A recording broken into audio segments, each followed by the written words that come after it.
Hello friends, welcome to Princess Storytime. My name is Princess Rose, and today I'm going to tell you a story about another friend of mine. It's one of my favorite stories as well. It's called Cinderella. The wife of a rich man fell sick, and when she felt her end draw nigh, she called her only daughter to her bedside, and she said, "Always be a good girl, and I will look down from heaven and watch over you." Then she shut her eyes and died. She was buried in the garden, and the little girl went every day to see her and wept, and was always good and kind to everybody. And the snow spread a beautiful white covering over the grave. But by the time the sun had melted it away again, her father had married another woman. The new wife had 2 daughters of her own. They were fair in the face, but foul at heart. And it was now a sorry time for the poor little girl. "What does the good-for-nothing thing want in the parlor?" they said. And they took away her fine clothes and gave her an old frock to put on, and laughed at her and turned her into the kitchen. She was forced to do hard work, to rise early before daylight, to bring the water to make the fire, to cook and to wash. She had no bed to lie down on, but she was made to lie upon the hearth, among the ashes, and they called her Cinderella. It happened once the father was going to the fair and asked his wife's daughters what he should bring them. "Fine clothes," said the first. "Pearls and diamonds," said the second. "Now, child," he said to his own daughter, "what will you have?" "The first sprig, dear father, that rubs against your hat on the way home," she said. Then he bought for the 2 the first fine clothing and pearls and diamonds they had asked for, and on his way home, as he rode through a green copse, a sprig of hazel brushed against him, and so he broke it off, and when he got home, he gave it to his daughter. She took it as she went to her mother's grave and planted it there, and cried so much she watered it with her tears. And there it grew and became a fine tree. And soon a little bird came and built its nest upon the tree, and talked to her and watched over her and brought her whatever she wished for. Now it so happened that the king of the land held a feast which was to last 3 days. And out of those who came, his son was to choose a bride for himself. As Cinderella's 2 sisters were to go. They called Cinderella and said, "Now, comb our hair, brush our shoes, and tie our sashes for us. We're going to dance at the king's feast." She did as she was told. But when all was done, she couldn't help crying. For she thought to herself, she would have liked to have gone to the dance too. And at last she begged her stepmother very hard to go. "You, Cinderella? You have nothing to wear, no clothes at all, and you cannot even dance. You want to go to the ball?" And when she kept begging to get rid of her, she said, "I will throw this basin full of peas into the ash heap. If you have picked them out in 2 hours' time, you shall go to the feast." Then she threw the peas in the ashes. But the little maiden ran out the back door in the garden, and she cried out, "Hither, thither, through the sky, turtle doves and linnets fly. Blackbird, thrush, and chaffinch gay, hither, thither, haste away. One and all, come help me quick. Haste ye, haste ye. Pick, pick, pick." Then first came 2 white doves, and the next 2 turtle doves, and after them all the little birds under the heavens came. And the little doves stooped their heads down and set to work, pick, pick, pick. And then the others began to pick, pick, pick, and picked out all the good grain and put it into a dish and left the ashes. At the end of 1 hour, the work was done, and they all flew out again at the windows. And she brought the dish to her mother. But the mother said, "No, no, no, no, no.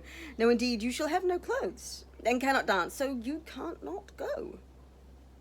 And when Cinderella begged very hard to go, she said, "If you can, in 1 hour's time, pick 2 of these dishes of peas out of the ashes, you shall go too." So she shook 2 dishes of peas into the ashes.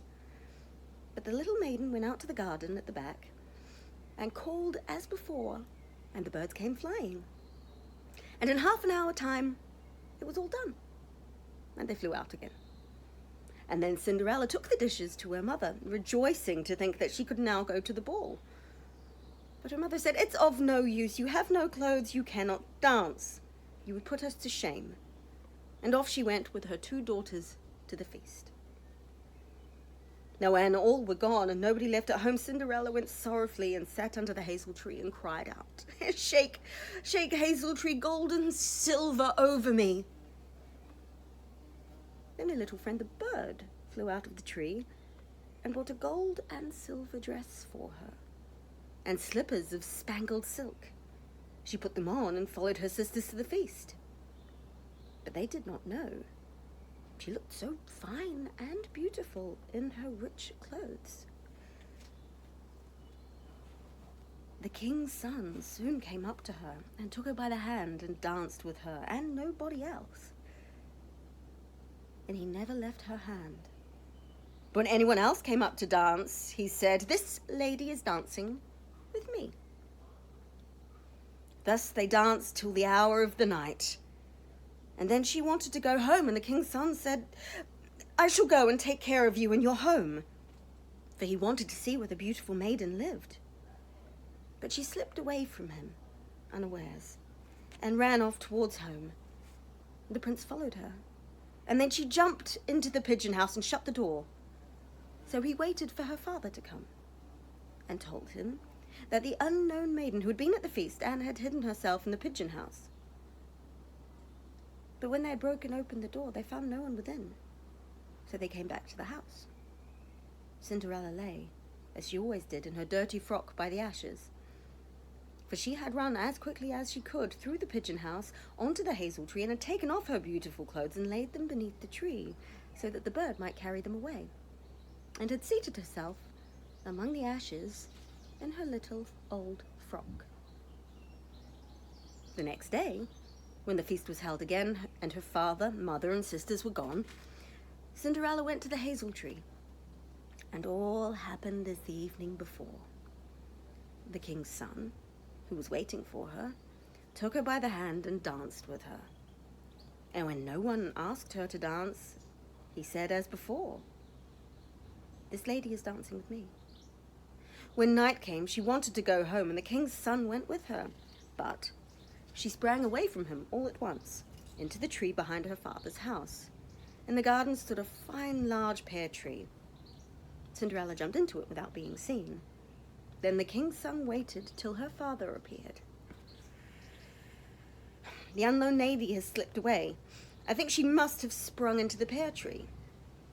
The father ordered an axe to be brought, and they cut down the tree, but found no one on it. And when they came back into the kitchen, they saw Cinderella in the ashes as usual, for she had slipped down the other side of the tree and carried her beautiful clothes back to the birds at the hazel tree. Then she put on her little old frock. The third day, when her father and mother and sisters were gone, she went into the garden again and said, "Shake, shake, hazel tree, gold and silver over me." And her kind friend the bird brought a dress still finer than the former one, and slippers which were all of gold. And the king's son danced with her alone, and when anyone else asked her to dance, he said, "This lady is my partner." Now when night came, she wanted to go home, and the king's son would go with her, but she managed to slip away from him, though in such a hurry she left her golden slipper upon the stairs. So the prince took the shoe and went the next day to the king, his father, and said, "I will take for a wife the lady whom this shoe fits." Then both the sisters were overjoyed to hear this, for they had beautiful feet, and no doubt they would wear the golden slipper. The eldest went into the room to try it on first. But her big toe would not fit into it. The shoe was altogether much too small, and her mother said, "Never mind, cut it off. When you are queen, you will not care about toes. You will not go on foot." So the silly girl cut off her big toe and squeezed the shoe on and went to the king's son. Then he took her for his bride and rode away with her. But on the way home, they had to pass the hazel tree that Cinderella had planted, and there sat a little dove on the branch singing, back again, look to the shoe. The shoe is too small, it's not made for you. Prince, prince, look again for thy bride, for she is not true that sits by your side."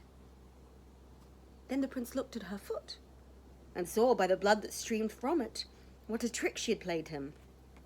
So he brought the false bride back to her home and said, "This is not the right bride. Let the other sister try the slipper on." Then she went into the room and got her foot into the shoe, all but the heel, which was too large. But her mother squeezed it until blood came and took it to the king's son, and he rode away with her. But when they came to the hazel tree, the little dove sat there and sang as before. Then the king's son looked down and saw the blood streaming from the shoe. So he brought her back again. "This is not the true bride," he said to the father. "Have you no other daughters?" Then Cinderella came, and she took her clumsy shoe off and put on the golden slipper, and it fitted as though it was made for her. And when he drew near, he looked at her face, and the prince knew and said, "This is the right bride." Then he took Cinderella on his horse and rode away. And when they came to the hazel tree, the white dove sang, "Prince, prince, take home thy bride, for she is the true one that sits by thy side." And that, my friends, is the story of Cinderella, who lived happily ever after with her true Prince Charming.